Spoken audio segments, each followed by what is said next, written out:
शरद पवार यांच्या राष्ट्रवादी सोबतच असणार असल्याचं कळतं। तरी पुढची बातमी अतिशय महत्त्वाची आहे। अजित पवार यांच्या राष्ट्रवादी संदर्भातली ही बातमी आहे। राष्ट्रवादी मुंबई महापालिका स्वबळावरती लढणार की युतीमध्ये लढणार या संदर्भात आज घोषणा होण्याची शक्यता आहे। दुपारी 4 वाजता पत्रकार परिषदेच्या माध्यमातून राष्ट्रवादी भूमिका स्पष्ट करणार असल्याचं सूत्र सांगतात। प्रदेश अध्यक्ष सुनील तटकरे पत्रकार परिषद घेतील आणि आज ते घोषणा करण्याची दाट शक्यता आहे।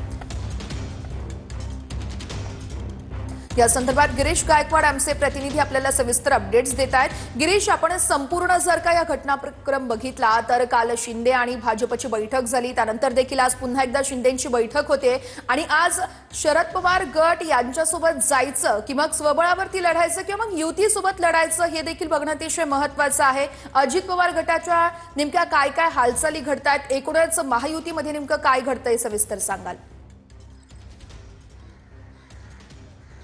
नक्कीच वर्ष आपण पाहतोय एकीकडे आज सकाळी 10 वाजल्यानंतर मुंबई महानगरपालिकेसाठी अर्ज भरण्याची जी प्रक्रिया ती महानगरपालिकेकडून सुरू झालेली आहे। त्यामुळे अनेक अपक्ष उमेदवार जे त्या ठिकाणी पोहोचणार असल्याची माहिती मिळते, पण अद्यापही महायुतीचा जागा वाटपाचा जो तिढा आहे तो सुटलेला नाहीये। यामध्ये राष्ट्रवादीची नेमकी भूमिका स्वबळाची असणार आहे की शरदचंद्र पवार यांच्या पक्षासोबत युतीची असणार आहे, हे आज दुपारी 4 वाजता स्वतः एनसीपीचे जे प्रदेशाध्यक्ष सुनील तटकरे हे पत्रकार परिषद घेऊन सांगणार असल्याची माहिती मिळते।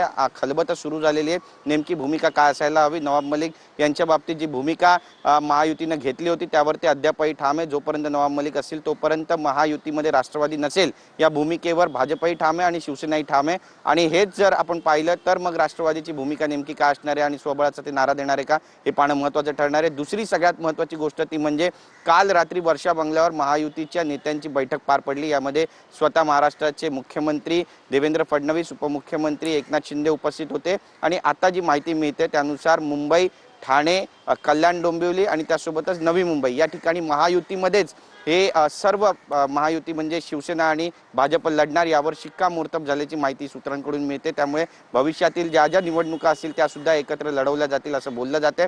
दुसरी सगळ्यात महत्त्वाची गोष्ट म्हणजे 180 जागावरती काल तिढा जो आहे तो सुटलेला आहे महायुतीचा आणि मुंबईमध्ये ज्या बाकीच्या 47 जागा आणि विशेष करून ज्या मुस्लिम बहुल जागा आहे किंवा मायनॉरिटीजच्या जागा आहे त्यावरती कुणाला नेमकी जागा द्यायची आणि वाटाघाटी नेमकी कशा पद्धतीने करायची यावर सध्या खलबत सुरू आहे। आज दुपारी 2 वाजेपर्यंत यावर देखील तोडगा निघेल असं बोललं जातंय। आज सकाळी गिरीश, त्यामुळे आता महायुतीचं जागा वाटप नेमकं कधी ठरतंय बघणं अतिशय महत्त्वाचं आहे। तुर्तास धन्यवाद।